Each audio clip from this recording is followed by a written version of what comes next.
Hai, Assalamualaikum teman-teman. Kali ini kita akan mempelajari alat pernapasan pada hewan dan manusia. Materi IPA kelas 5 tema kedua. Dan pada video kali ini kita akan membahas alat pernafasan pada manusia. Marilah kita ikuti pembelajaran kita kali ini.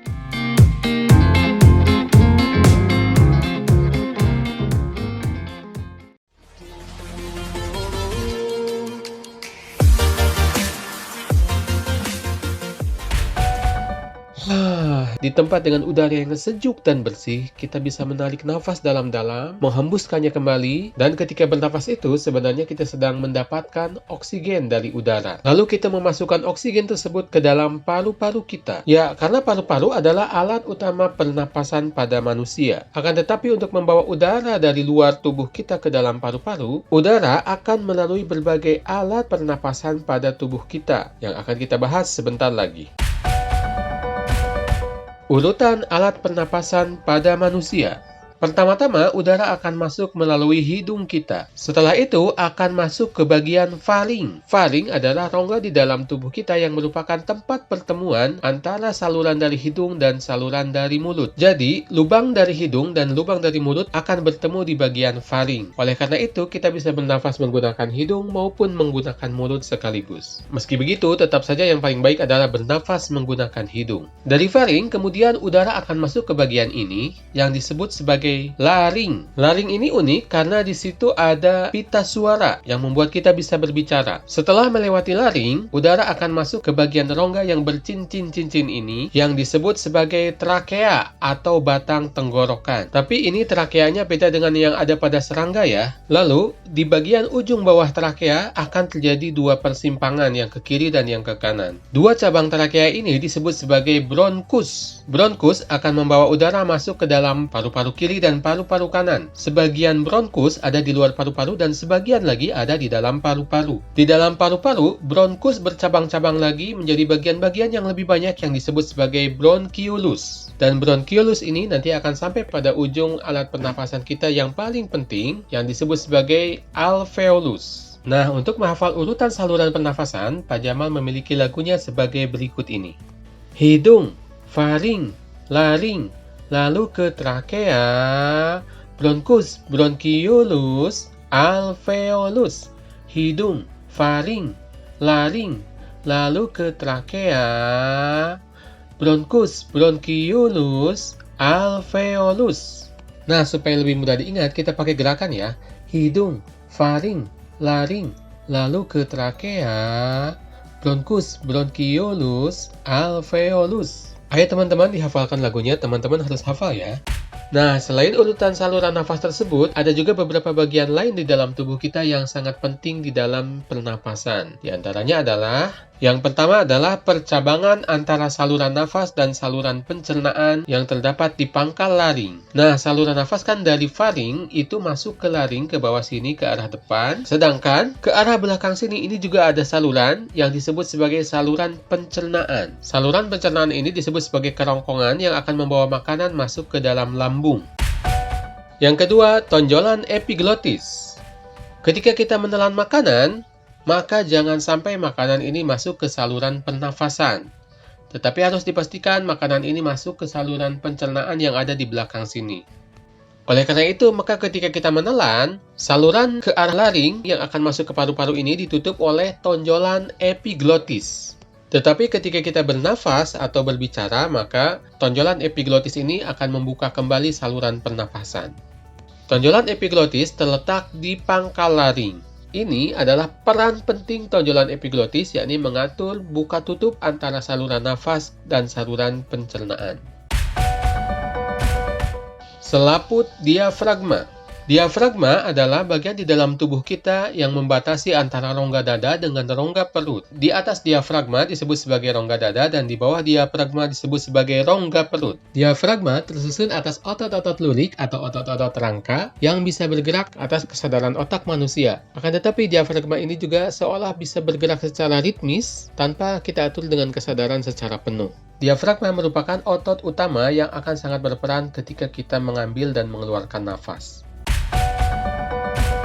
Selanjutnya, bentuk paru-paru. Ini adalah gambar paru-paru kita. Ini bagian trakeanya. Paru-paru kita ada dua bagian. yakni paru-paru kanan dan paru-paru kiri. Paru-paru sebelah kanan terlihat seperti ada 3 lipatan. Ada 1, 2, 3. Dan terlihat ada garis-garis seperti ini. Sedangkan paru-paru kiri terlihat hanya ada 2 lipatan saja. Dan ukuran paru-paru kiri lebih kecil daripada paru-paru yang sebelah kanan. Kenapa demikian? Karena di sebelah sini ada tempat untuk jantung kita. Jadi jantung kita ini ada di sini teman-teman. Fungsi bagian-bagian alat pernapasan pada manusia. Kita mulai dengan membahas fungsi hidung. Fungsi hidung yang pertama adalah tempat masuk dan keluarnya udara. Udara akan masuk ke dalam tubuh kita melalui hidung. Kemudian, fungsi hidung yang kedua adalah menyaring udara. Jadi kalau ada kotoran, debu, dan sebagainya, akan disaring di dalam hidung, utamanya oleh rambut-rambut yang ada di dalam lubang hidung kita, juga oleh lapisan dinding hidung kita yang lembab, sehingga kotoran bisa jangkut dan tertahan di situ. Fungsi hidung yang ketiga adalah mengatur suhu dan kelembaban udara yang masuk. Jadi jika udara luar sangat dingin, maka ketika masuk hidung akan sedikit dihangatkan dulu supaya tidak membahayakan paru-paru. Demikian juga kelembabannya. Jika udara luar terlalu kering, maka akan sedikit dilembabkan dulu di dalam hidung. Itulah dia 3 fungsi hidung. Sekarang kita beralih ke hidung, faring. Oke, yang kedua adalah faring. Fungsi faring adalah sebagai berikut. Karena faring merupakan tempat pertemuan antara lubang dari hidung dan dari mulut, maka fungsi faring adalah melewatkan udara dari hidung dan mulut ke arah laring. Dan sebaliknya juga mengeluarkan udara dari laring menuju ke arah rongga hidung atau ke arah mulut. Yang ketiga, hidung, faring, laring. Oke, yang ketiga adalah laring. F terlebih dahulu, baru L ya. Faring dulu, baru laring. Pak Jamal ingatkan karena sebelumnya banyak siswa yang sering tertukar antara faring dan laring. Bagian laring pada pria dapat dilihat dengan adanya jakun di lehernya. Bagian laring dimulai dari tonjolan epiglotis yang sudah kita bahas tadi, sampai ke pangkal trakea. Ini adalah daerah laring.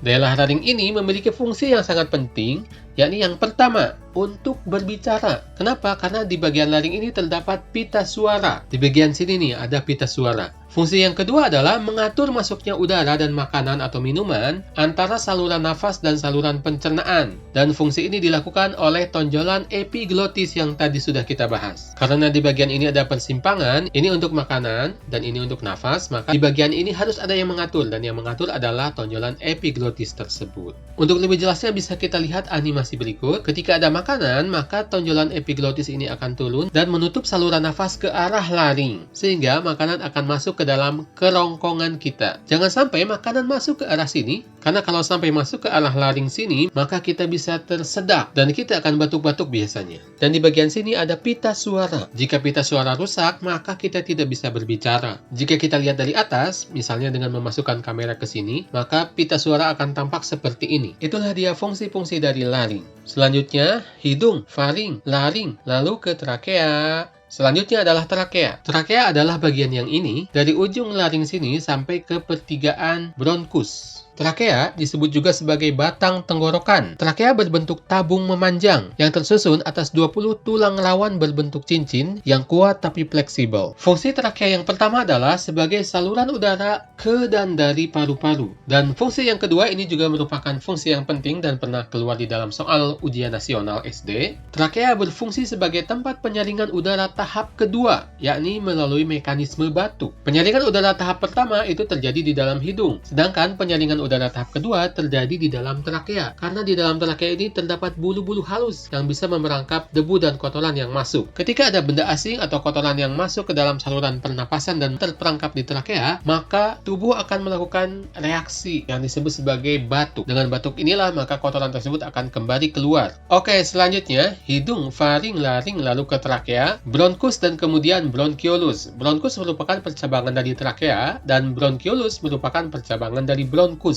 Fungsi bronkus dan bronkiolus ini sama, yakni saluran udara ke dan dari paru-paru. Dan yang terakhir, ini adalah bagian yang paling penting, adalah alveolus. Alveolus bentuknya seperti gerombolan anggur seperti ini. Ini ada di dalam paru-paru kita, teman-teman. Fungsinya adalah tempat terjadinya pertukaran oksigen dan karbon dioksida. Ini adalah tujuan utama dari proses pernapasan kita. Jadi, oksigen dari udara akan ditangkap di alveolus lalu dimasukkan ke dalam darah atau lebih tepatnya ke dalam sel darah merah. Sedangkan karbon dioksida yang ada di dalam darah di alveolus ini akan diambil, kemudian dibuang ke udara dan akhirnya dikeluarkan dari dalam tubuh. Baiklah teman-teman, teman-teman, itu dia fungsi dari alat-alat pernapasan yang ada pada tubuh kita, dari mulai hidung sampai ke alveolus. Demikianlah pembelajaran kita untuk kali ini. Wabillahi taufiq wal hidayah. Wassalamualaikum warahmatullahi wabarakatuh.